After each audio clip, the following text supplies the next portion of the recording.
Hello everyone, my name is Sim. I want to present to you about the air conditioners. Air conditioners plays a role in our life. Nowadays, almost every home has an air conditioner because our country in Malaysia is very hot. So we need an air conditioner to cool down our room temperature. You see, our Malaysia, the sun is very big and very hot. The temperature every day is almost about 35 degrees Celsius. So we need to use an air conditioner. But air conditioners need to use a lot of electricity to operate. That it will cause pollution. That's an ironic truth about air conditioners. That is, the more we use air conditioners, the more we contribute to global warming. Which means, the more we use air conditioners, the indoor temperature will decrease, but the outdoor temperature will increase. That's all.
Welcome, sir. May I help you?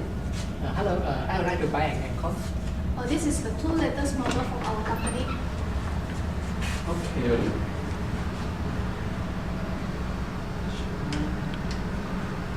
What is CPR? CPR is Zapla. Oh, Zapala.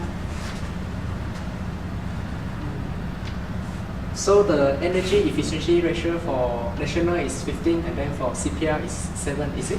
Yes, sir. You are so smart. Oh, thank you.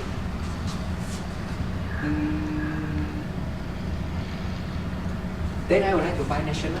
Okay.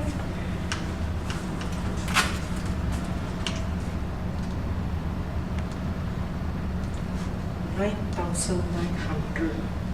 No, sir. Don't worry about this. Now our company is having promotion for this one, and we can give you up to 99% discount for this model. So what you need to pay is only 99 ringgit Malaysian. This is very, very cheap, sir. Oh, 99% discount.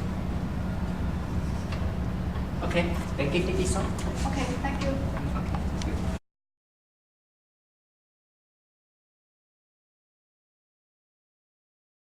So that's how we purchase an air conditioner. Although an air conditioner with higher energy efficiency ratio is more expensive, but you will find it worth because for long-term uses, it will help you save your electrical bill.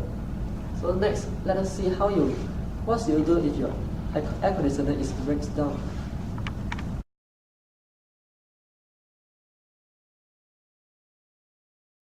Miss, my aircon is broken. What should I do? Sorry, sir. Your product warranty has expired, but we can help you to recycle it. Okay.